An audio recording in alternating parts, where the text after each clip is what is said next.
Bien-aimés frères et sœurs de l'Ekado, recevez mes meilleures salutations dans le beau et précieux nom de notre Seigneur Jésus-Christ. Je voudrais tout d'abord rendre grâce au Seigneur pour la vie, le souffle de vie qu'il a renouvelé en moi et en chacun de vous, nous permettant d'être là ce matin pour célébrer la journée nationale des pasteurs à l'Ekado. Je voudrais ensuite exprimer ma reconnaissance au pasteur principal, le docteur Jean-Baptiste Rwamba, et l'ensemble du corps pastoral et qui ont permis que je puisse être le canal par lequel le message du Seigneur vous sera partagé. Alors, pour notre méditation, je vous invite à lire avec moi Éphésiens chapitre 4, les versets 10 à 15. Éphésiens chapitre 4, les versets 10 à 15. Si vous y êtes, nous allons lire. Celui qui est descendu, c'est le même qui est monté au-dessus de tous les cieux, afin de remplir toutes choses.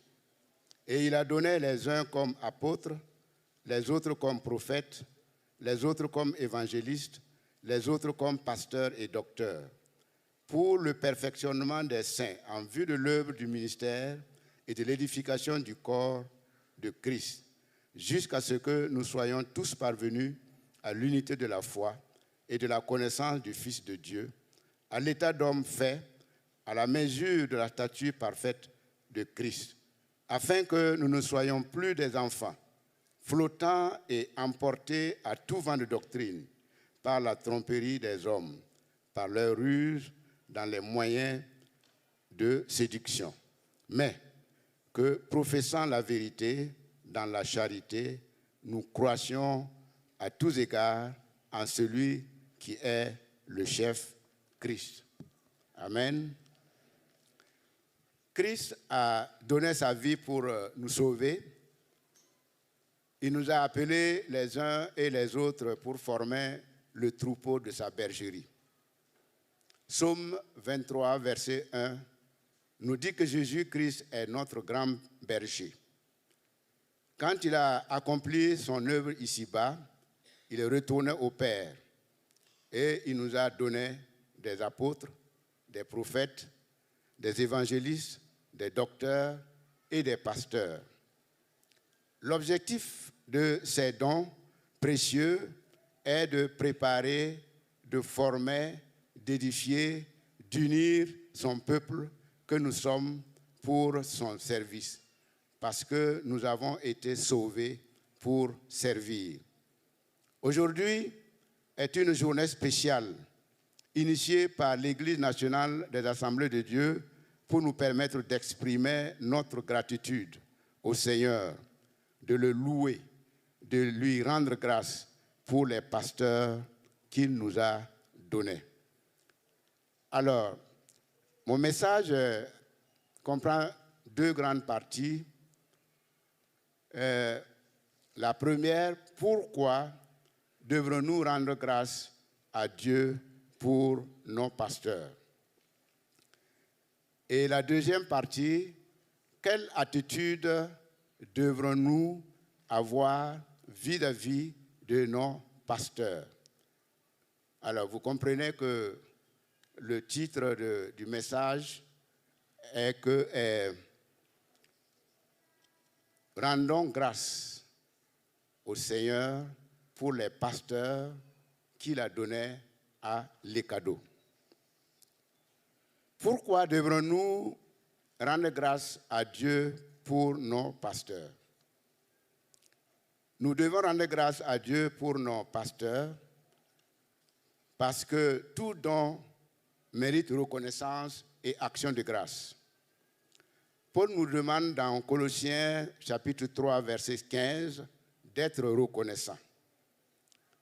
Et dans Éphésiens 5, 20, il nous exhorte de rendre grâce en toutes choses, car c'est à notre égard la volonté de Dieu en Jésus-Christ.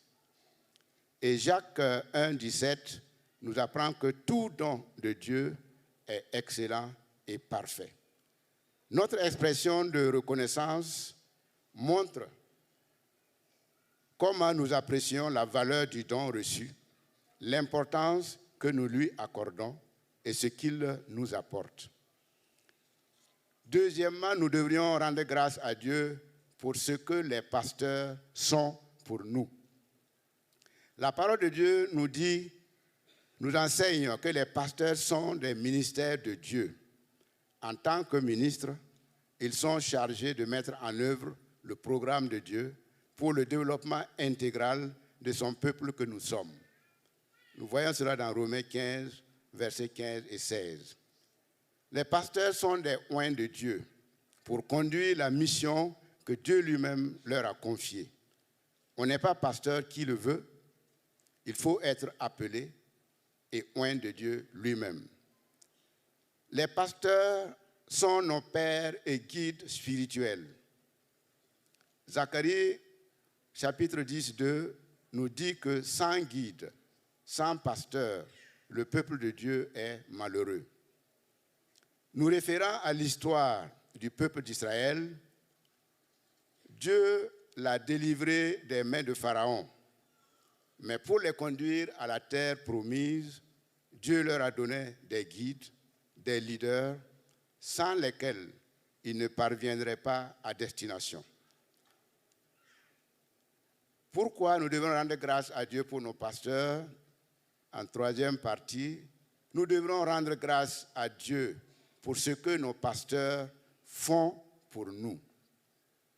Nos pasteurs accomplissent jour et nuit, en temps favorable ou pas, un important travail souvent pénible pour notre bien-être spirituel. La première partie du verset 12 du chapitre 4 de Éphésiens que nous venons de lire nous dit que nos pasteurs nous ont été donnés pour notre perfectionnement en vue de l'œuvre du ministère. Nous sommes sauvés pour servir, mais nous ne pouvons le faire efficacement que si nous sommes équipés. Les enseignements, les sermons et tous les soins spirituels de nos pasteurs nous préparent, nous forment et nous équipent pour le service.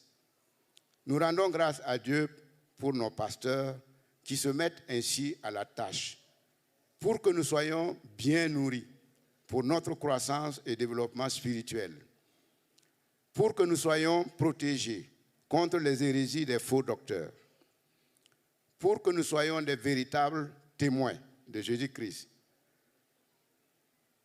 et que nous accomplissions la mission qui nous a confiée de faire de toutes les nations ses disciples. La deuxième partie du verset 12 ajoute que les pasteurs nous ont été donnés pour l'édification du corps de Christ. Nous sommes sauvés pour faire partie d'une famille, d'un édifice, d'un corps. Les pasteurs travaillent à rendre cette famille, cet édifice et ce corps inébranlables. Au verset 13, nos pasteurs nous ont été donnés pour que nous ayons une connaissance complète du Seigneur et de sa parole, et aussi que nous ayons une relation personnelle avec lui et que nous placions toute notre confiance en lui. C'est par l'œuvre des pasteurs que nous pouvons parvenir à l'unité dans la foi.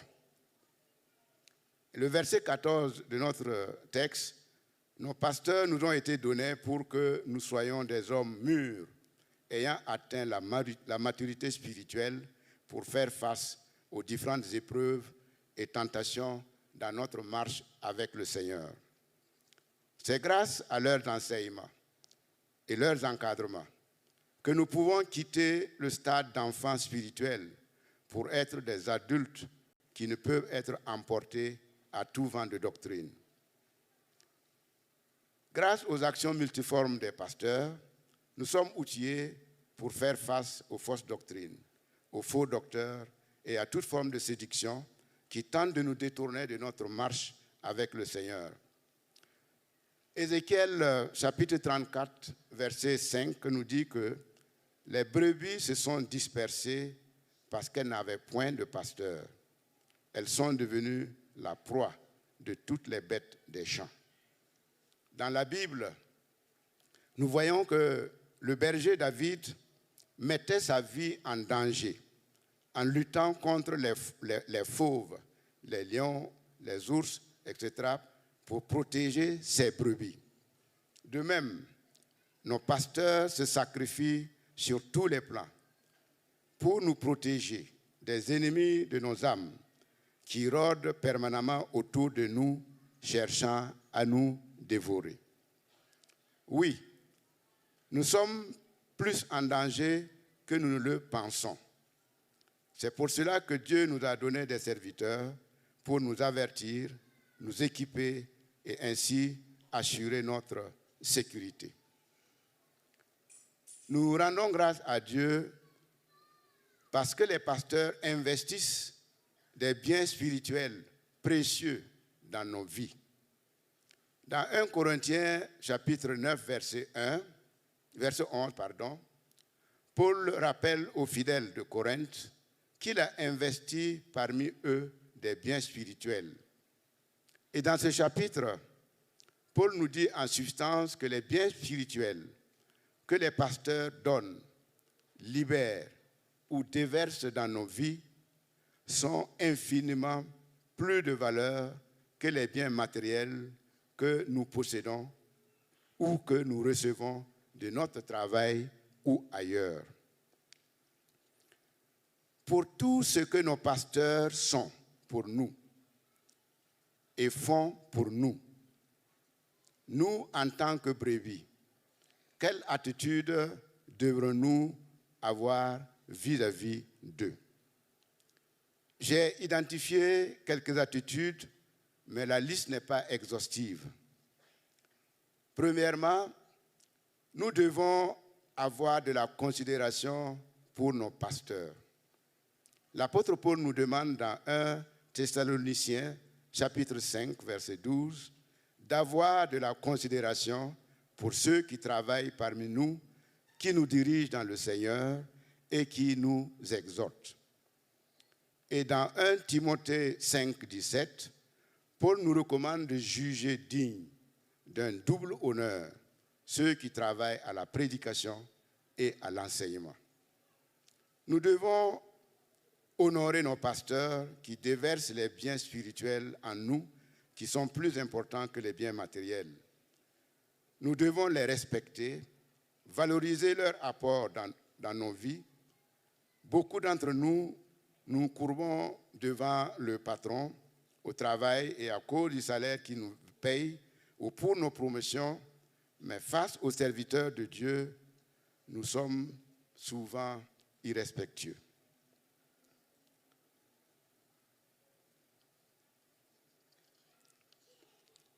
Deuxième attitude, nous devons aimer nos pasteurs et les estimer. Paul nous exhorte dans 1 Thessaloniciens chapitre 5 verset 13 d'avoir pour nos pasteurs beaucoup d'affection et d'estime.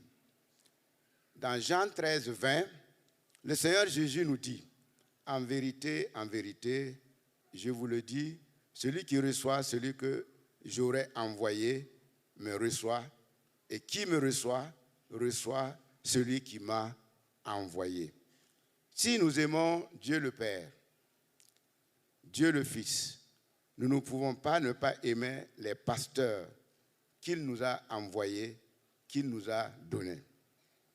Ayons de l'amour pour les pasteurs, pour nos pasteurs, à cause de leur statut et non pas à cause de leur personnalité. La troisième attitude identifiée, nous devrions obéir et nous soumettre à nos pasteurs. Hébreux 13, 17 nous recommande d'obéir à nos conducteurs spirituels et de nous soumettre à eux, car ils veillent sur nos âmes, comme devant en rendre compte. Qu'il en soit ainsi, afin qu'ils le fassent avec joie, et non en gémissant, ce qui nous serait d'aucun avantage. Obéissons alors et soumettons-nous comme les fidèles de Thessalonique que l'apôtre Paul fait mention dans 2 Thessaloniciens chapitre 3 et verset 4. Frères et sœurs, certains de nous, par nos actes et attitudes, volent la joie de nos pasteurs et nous n'apportons rien d'autre que la douleur. Paul dit, cela ne vous est d'aucun avantage. Souvent, nous murmurons contre les pasteurs parce qu'ils nous ont dit de faire ceci ou de faire cela, ou qu'ils ont pris telle ou telle décision. Rappelons-nous que leur responsabilité est de nous corriger, de nous avertir, de nous reprendre, nous mettre en garde à la lumière de la parole de Dieu. Nous sommes appelés à reconnaître ce rôle en eux. Nous venons souvent dans l'Église avec nos mentalités de « je fais ce que je veux ». Non. Nous devons faire ce qui est conforme à la parole de Dieu. Et lorsque cela n'est pas le cas, souffrons que les pasteurs nous interpellent. Les pasteurs veillent sur notre âme parce qu'ils doivent rendre compte un jour de ce qu'ils ont fait de cette âme. Donc, les pasteurs ont le droit de s'immiscer dans la vie spirituelle de ses disciples. C'est leur responsabilité. Les pasteurs ont autorité sur les brebis en vertu de l'appel de Dieu. Ayons assez d'humilité pour reconnaître souvent nos manquements si nous voulons grandir spirituellement. Obéissons à nos pasteurs parce qu'ils sont des autorités établies par Dieu. Ils sont des oints de Dieu. Quatrième attitude identifiée, nous devons prier sans cesse pour nos pasteurs parce qu'ils ont un extrême besoin compris pour eux. L'auteur de l'épître aux Hébreux a fait la requête suivante. Priez pour nous, car nous croyons avoir une bonne conscience, voulant en toutes choses nous bien conduire. Hébreux 13, 16. Et l'apôtre Paul demandait aux Éphésiens de prier pour lui, afin qu'il lui soit donné, quand il ouvre la bouche, de faire connaître hardiment et librement le mystère de l'Évangile, pour lequel il est ambassadeur dans les chaînes et qu'il en parle avec assurance comme il doit en parler. Éphésiens 6, versets 19 et 20. Nous devrions prier pour que la parole qu'il dispense soit bien accueillie et ait un impact positif sur nos vies, et transforme nos vies. Cela n'est pas seulement de la responsabilité des pasteurs, mais de toute l'Église, de toi et de moi. Oui, nous avons une part de responsabilité. Prions continuellement pour nos pasteurs, afin que Dieu les éclaire et qu'il leur donne toutes les forces du corps et de l'esprit dont ils ont besoin et qu'ils fassent fructifier l'œuvre du Seigneur dans leurs mains.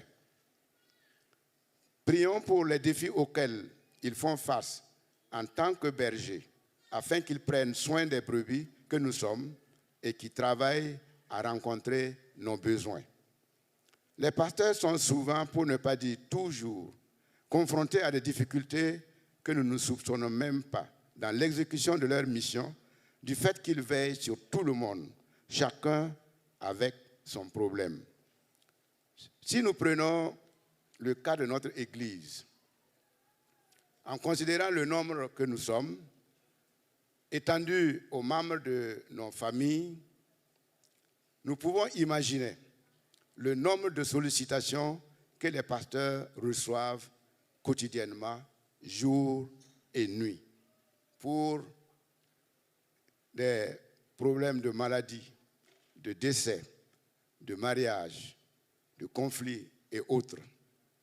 Chacun de nous nous attendons des pasteurs une attention particulière et une omniprésence lorsque nous sommes dans le besoin. Prions pour que les dons de bergers, de troupeaux, se fortifient en eux. Prions pour nos pasteurs pour les attaques et les tentations dont ils peuvent être des cibles. En effet, les pasteurs étant à la première ligne de front dans le combat contre l'ennemi, ils sont aussi les premières cibles de choix de l'ennemi. Prions pour nos pasteurs afin qu'ils ne se focalisent pas sur les morsures de certaines brebis, mais sur l'objectif de leur mission, le perfectionnement des saints en vue de l'œuvre du ministère et de l'édification du corps de Christ. Prions pour les besoins personnels de nos pasteurs, besoins spirituels, matériels, financiers, familiaux, etc. Et prions pour les épouses de nos pasteurs, pour que Dieu les soutienne dans leur mission d'aide. Prions pour toute leur famille. Cinquième attitude, nous devons pourvoir aux besoins de nos pasteurs en payant nos dîmes et nos offrandes. Dieu nous commande dans Malachie chapitre 3 verset 10 d'apporter à la maison du trésor toutes nos dîmes afin qu'il y ait de la nourriture dans sa maison. Et Paul nous exhorte dans Galates 6:6 de partager nos biens avec ceux qui nous enseignent la parole de Dieu. En payant nos dîmes et offrandes, nous contribuons aux investissements nécessaires à l'œuvre de Dieu et à la prise en charge de nos pasteurs pour qu'ils ne soient pas dans le besoin. Que pouvons-nous conclure? Les pasteurs nous ont été donnés par notre Seigneur Jésus-Christ. Ils travaillent dur pour notre perfectionnement et pour l'édification du corps de Christ. Pour que nous ayons une connaissance complète du Seigneur Jésus et que nous soyons enracinés dans sa parole, pour notre maturité, pour notre autonomie et pour notre sécurité. Au regard de leur statut et de tous les biens spirituels précieux qui déversent dans nos vies, nous devons les considérer, leur obéir, les aimer, les encourager, les honorer, les apprécier, pourvoir à leurs besoins et prier sans cesse pour eux. En le faisant, non seulement nous obéissons ainsi à la parole de Dieu, mais cela est pour notre avantage. Nous le faisons pour nous-mêmes. Chers frères et sœurs, rendons ensemble grâce au Seigneur pour ce qu'il nous a donné à l'Ekado. Notre bien-aimé pasteur, Dr Rwamba Jean-Baptiste.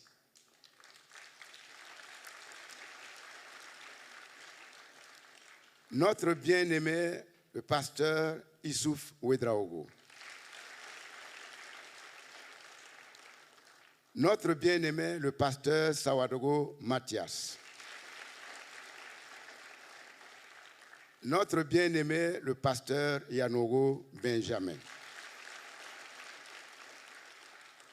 Chers frères et sœurs, que Dieu nous aide à être une source d'encouragement et de joie pour tous nos pasteurs, afin qu'au dernier compte rendu au grand pasteur, Jésus-Christ, lorsqu'il reviendra, que nos pasteurs puissent fièrement dire, Seigneur, voici les brebis que tu nous as confiées à l'Ekado. Aucune ne manque à l'appel.